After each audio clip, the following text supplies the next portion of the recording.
Episode 187. Harry looked at Luna, and the new feeling of pity intensified rather painfully. "That's no reason for them to take your things," he said flatly. "Do you want help finding them?"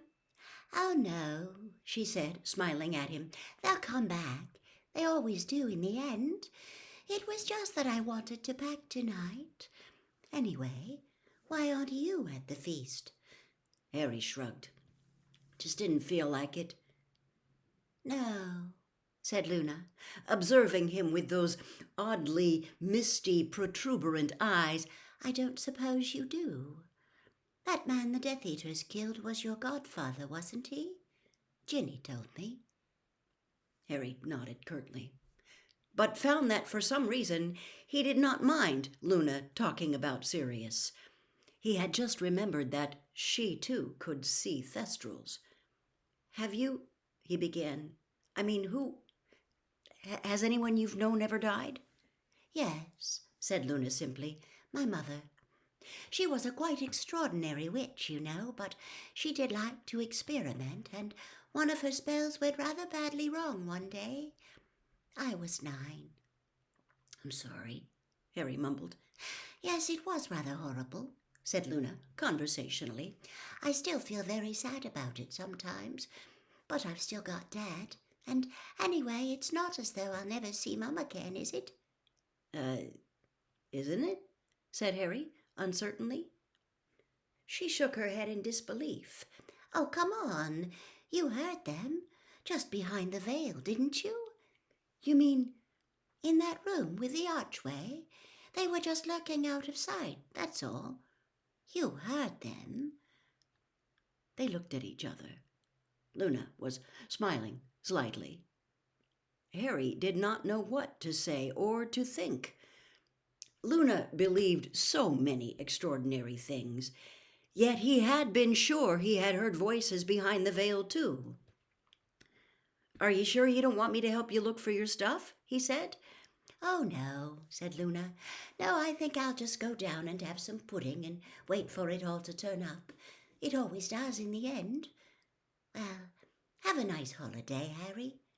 Yeah, you too." She walked away from him, and as he watched her go, he found that the terrible weight in his stomach seemed to have lessened slightly. The journey home on the Hogwarts Express next day was eventful in several ways.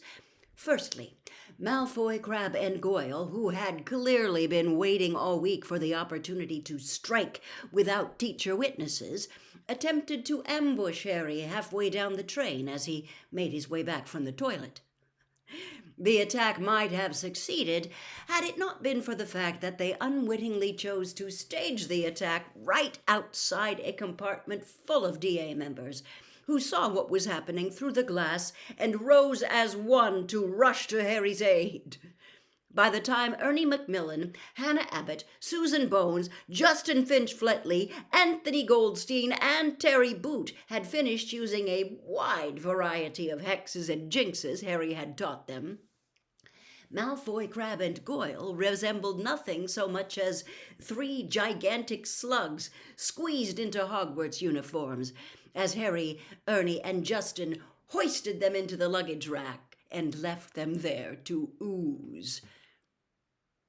"I must say I'm looking forward to seeing Malfoy's mother's face when he gets off the train," said Ernie with some satisfaction as he watched Malfoy squirm above him. Ernie had never quite got over the indignity of Malfoy docking points from Hufflepuff during his brief spell as a member of the Inquisitorial Squad. "Goyle's mum will be really pleased, though," said Ron, who had come to investigate the source of the commotion. "He's loads better looking now. Anyway, Harry, the food trolley's just stopped if you want anything." Harry thanked the others and accompanied Ron back to their compartment, where he bought a large pile of cauldron cakes and pumpkin pasties. Hermione was reading the Daily Prophet again, Ginny was doing a quiz in the Quibbler, and Neville was stroking his Mimbulus Mimbletonia, which had grown a great deal over the year and now made odd crooning noises when touched. Harry and Ron whiled away most of the journey playing wizard chess, while Hermione read out snippets from the Prophet. It was now full of articles about how to repel Dementors, attempts by the Ministry to track down Death Eaters, and hysterical letters claiming that the writer had seen Lord Voldemort walking past their house that very morning. "It hasn't really started yet," sighed Hermione gloomily, folding up the newspaper again. "But it won't be long now." "Aye, Harry," said Ron, nodding toward the glass window onto the corridor. Harry looked around. Cho was passing, accompanied by Marietta Edgecombe, who was wearing a balaclava. His and Cho's eyes met for a moment. Cho blushed and kept walking. Harry looked back down at the chessboard just in time to see one of his pawns chased off its square by Ron's knight. "What's going on with you and her anyway?" Ron asked quietly. "Nothing," said Harry truthfully. "I heard she's going out with someone else now," said Hermione tentatively. Harry was surprised to find that this information did not hurt at all. Wanting to impress Cho seemed to belong to a past that was no longer quite connected with him. So much of what he had wanted before Sirius's death felt that way these days. The week that had elapsed since he had last seen Sirius seemed to have lasted much, much longer. It stretched across 2 universes, the one with Sirius in it and the one without. "You're well out of it, mate," said Ron forcefully. "I mean, she's quite good looking and all that, but you want someone a bit more cheerful." "She's probably cheerful enough with someone else," said Harry, shrugging. "Who's she with now, anyway?" Ron asked Hermione, but it was Ginny who answered. "Michael Corner," she said.